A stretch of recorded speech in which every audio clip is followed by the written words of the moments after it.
The Apple iMac will shortly be brought into the future with the latest version, including Apple's incredibly versatile and powerful M1 chip. Not only will it have a brand new processor, but it's been totally redesigned from the ground up to fit into the new reality of less power, less heat, and less stuff needed to handle those other two things. It kind of looks basically like an iPad on a Magic Keyboard, but bigger than this. Which brings us to the question, of all of the versions of the iMac that are about to hit the stores, which should you get?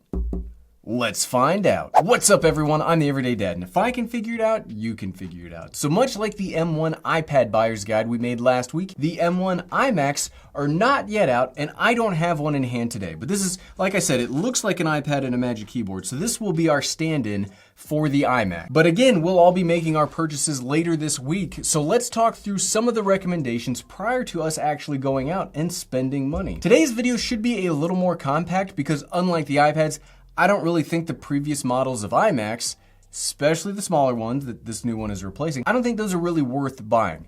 But we'll talk more about that when we talk power. So what are we even talking about when we say the M1 iMac? I already did a more in-depth look at all of the new tech specs and features, so we won't dive too deep today, but let's quickly glance over them if this is your very first time seeing an M1 iMac video. That new iMac will come as an all-in-one system. You'll get the display, the keyboard, the mouse, everything that you need in one unified body that's like 11 millimeters thick. That's crazy to think about, and even crazier to say. Last year, think about this.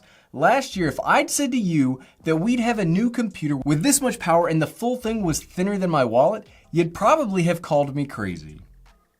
Crazier than normal. Internally, we've got the new M1 processor with either an 8-core or 7-core integrated GPU, depending on the model you purchase. You'll also get between 8 and 16 gigabytes of unified memory, which is Apple's new version of RAM, and between a 256 gigabyte and a 2 terabyte solid-state drive. You'll also get the updated Apple Magic Keyboard that supports Touch ID right in the keyboard itself. Of all the things happening with the new product line, yes, I'm boring enough that the keyboard's the thing that I'm most excited about. Boom! Ooh, we got the specs out of the way in record time. I don't know about you, but I find specs pretty boring, and the faster we can get past them, the better. And we're on a clock, there's no watch on my wrist right now. Much like that iPad video, let's again break this down into the 3 main use cases and which version of the computer that I would recommend to each of these folks. First off, let's start with the office worker, it's what I am.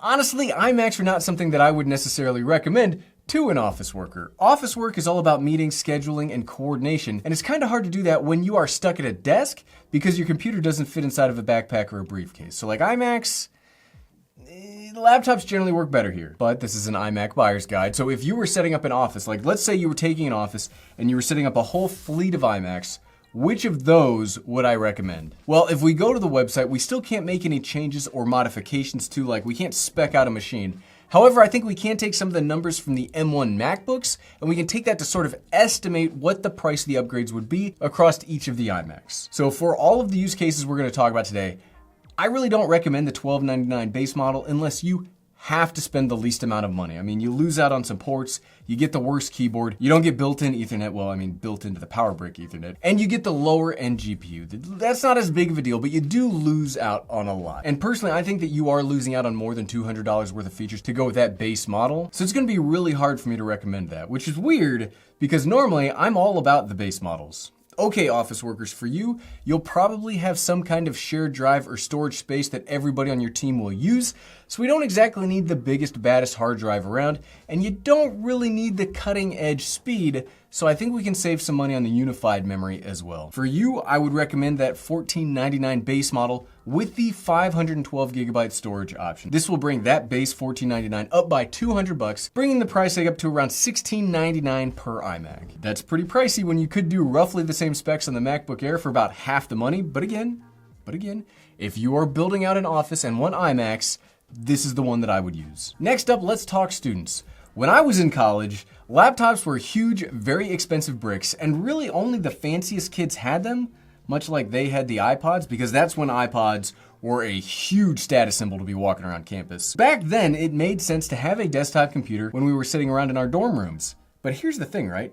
As much as things change, sometimes they stay the same. For example, my wife is currently attending college for her master's degree, but since the recent working from home push, she's also been required to complete that degree from home. So if you are a student at home and not walking to class every day, the new iMac does make a lot of sense. Much like office workers, I would steer you away from that base model. The $1499 version is really what I would call the first usable cost version. Maybe that's me being a Mac snob, but I have a ton of stuff plugged into my Mac Mini, and losing out on ports is just not something that I'd be okay with in my personal workflow if I were a student, or even, if you see my wife's computer, she's got tons of stuff plugged into that. So I think students are going to need those extra ports. Plus, when you have to get that file uploaded, having direct Ethernet cable capability, that's pretty important too. For you, I would spec out the base model a little bit differently because while some colleges do have cloud instances for their students to keep all of their work on, I don't 100% like those. This might be me being an older curmudgeon and maybe all the kids use their own iCloud or Google Drive for schoolwork, but I personally like having my own internal space to work with.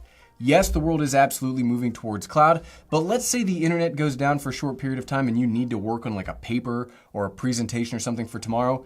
There goes all the access to that information. For the student, I would definitely recommend having at least a decently sized hard drive. And I would recommend to you the $1499 version with that 1 terabyte solid state option.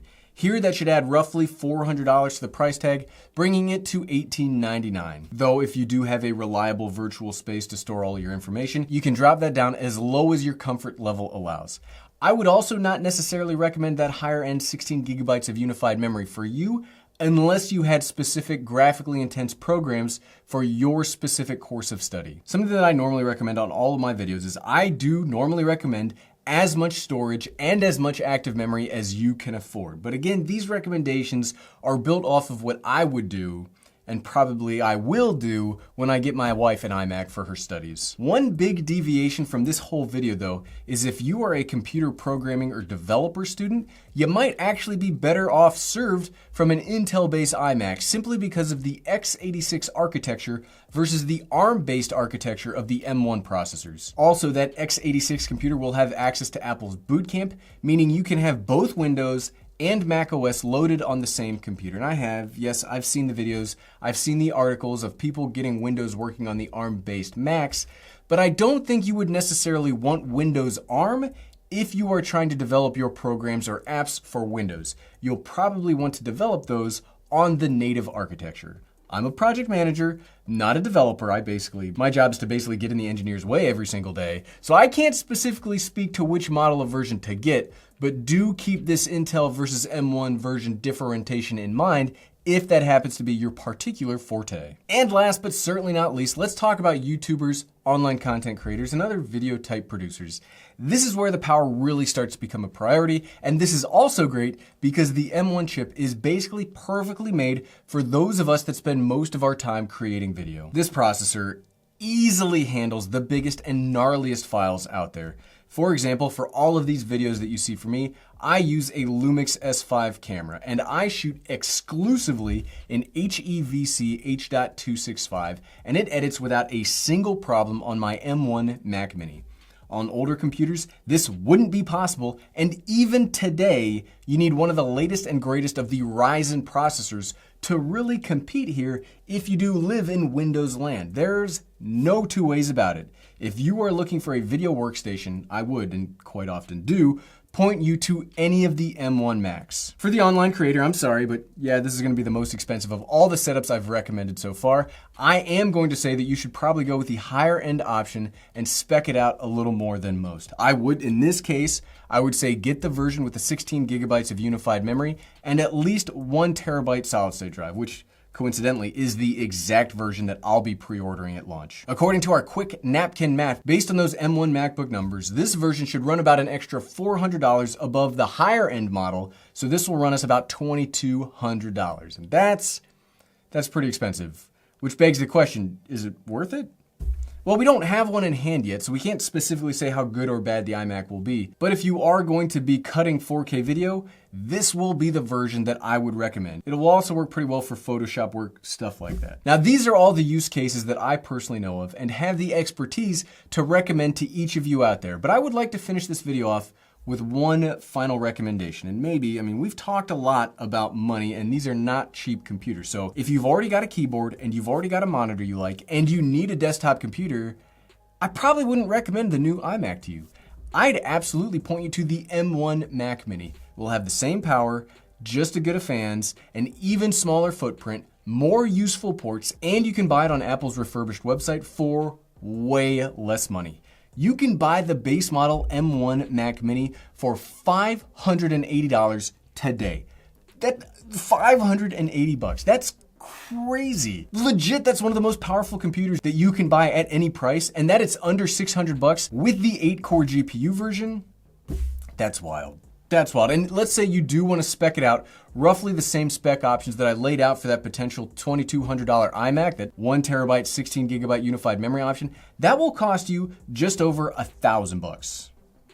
Look, the M1 Mac Mini is hands down the best value computer on the market today, period. Okay, we veered a little bit off topic, but when it comes to the new M1 iMacs, what are your recommendations? If you've got an area of expertise that I don't and I did not discuss today, let us know your recommendations in the comments below so we can all figure out what model, if any, if any of those models work for us and our specific use cases. I love reading through what you all put in there, so please let us know what your recommendations are for other specific use cases. And if you like this video and you want to see that more in-depth look at the specs and features of the new iMac, you can find that by clicking right here. Click, click, click, click, click, click, click. Thanks for watching.